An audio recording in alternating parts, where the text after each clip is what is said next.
Hello, my name is Reyna Hernandez. One of the challenges that I had to overcome in the past was navigating the academic sphere as a first generation college student and as the first nurse in my family.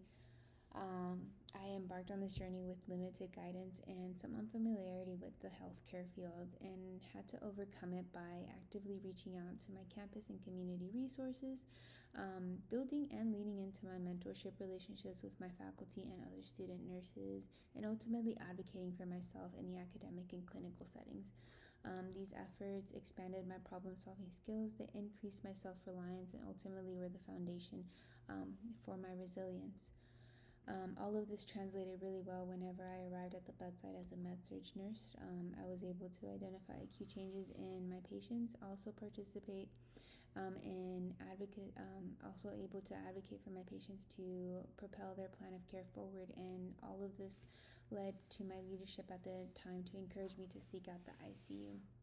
And so, towards the end of the first wave of the COVID pandemic, I ended up transitioning to a high acuity medical ICU that was the designated COVID unit at that time. And so there was a very steep learning curve in that transition. But it was here where I encountered a nurse who was at the beginnings of her CRNA journey. And she planted the seed. And after a couple of years in critical care, I started my own journey to becoming CRNA. And in doing so, I have shadowed two CRNAs in the outpatient and in the inpatient setting. I was able to see firsthand what that looks like in two different settings, and see how flexible they are and how autonomous they work. And ultimately, that also led to me learning about CRNA conferences. And it's here where I also broadened my understanding of the professional scope.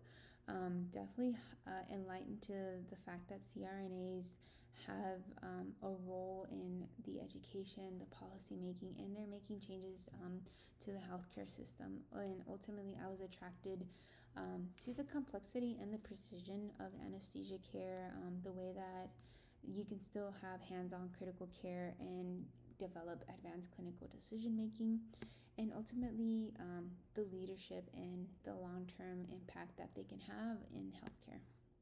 As I embarked on this journey, of course, I had to complete prerequisites, and all of them were online, and I was successful in them mainly because I managed my time effectively. I definitely stayed motivated and held myself accountable for my deadlines and for the material that I was learning.